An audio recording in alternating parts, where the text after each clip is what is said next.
Hello po. Ang ganda ng tanawin. Lalo na ito, ang ganda ng tanawin. Avenues. Papunta po kami ng Avenues 2. Yung ano ng Avenues, yung karugtong ng Avenues kasama si ate. So maglalagalag kami. Kasi kami mga pusang gala. Anong kain mo? Skyflex, bida ang saya. Dito na tayo dumaan kasi medyo Ayoko, malayo dyan. mainit. Hayaan mo na. May araw na. Anong hayaan mo na? Ganun na lang ba kadaling sabihin hayaan mo na? Ganun na lang. Sige, patakip-takip ka pa. Tapos gusto mo dito dumaan, patakip-takip ka naman. Ano kaya yun? Ano kaya yun? Sabi niya, carry lang daw dito dumaan, patakip-takip pa namang ano. O diba, ang ganda ng ano guys, oh. Dagat, maaliwalas ang panahon. Ito yung sinasabi nating summertime.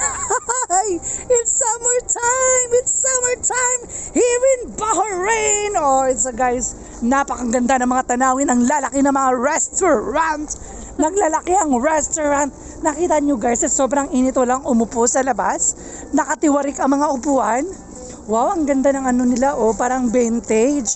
Yung upuan at mga mesa nila, vintage na vintage. O, tingnan mo naman guys, sa kabila, zero product. Zero product, wala talagang naupo ni isa. Sobrang, masasabi mo talaga na summer is on the air. Ayun na guys, o, naglalakad ang ating mga customers. Yan guys, so nakita nyo naman. Yan pala guys, yung Four Seasons. Ang Four Seasons Hotel, which is one of the best hotel here in Bahrain.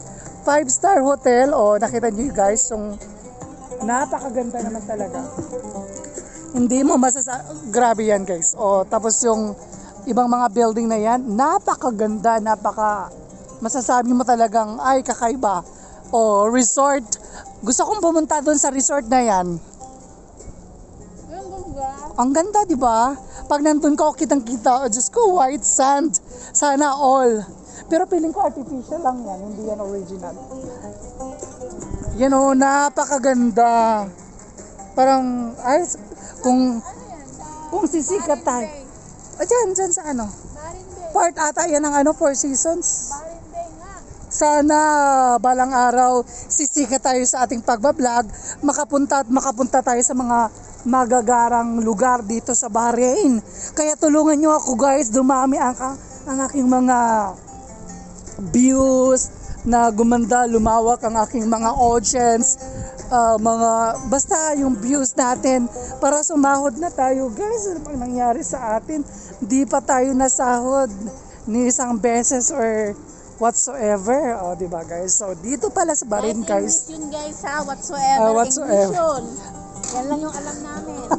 Guys, alam nyo ba dito sa... Kasi dito, English Carabao kami guys. Intindihan nyo na lang. Guys, English Carabao. Guys, dito sa Bahrain, nagdominant ang mga tao dito na Pinoy at saka Pana.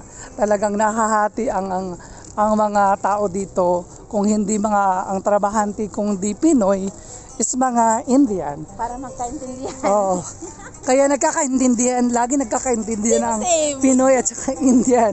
Kaya pag sinabing, ay ang ganda ng mukha mo, ang ganda mo, ang pogi mo, ang sasabihin lang, ang reply sa'yo, same. Beautiful.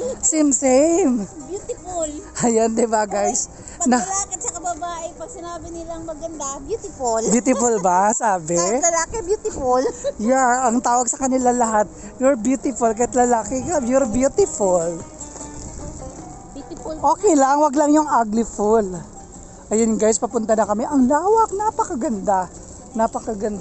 Tapos mamamaya guys, iba-vlog natin yung loob ng yung phase 2. Guys, ang napakaganda ng resort. May saging, oh. Guys, napakaganda ng resort doon, oh. Mayo, Marimar. Summer pa naman, parang mahal talaga kasi... May kayak sila, day, oh. Ano? Kayak. Oh, meron naman talaga. Ang ganda, napakaganda. Siguro mahal-mahal ang ano nila dyan. Siyempre, mahal naman talaga.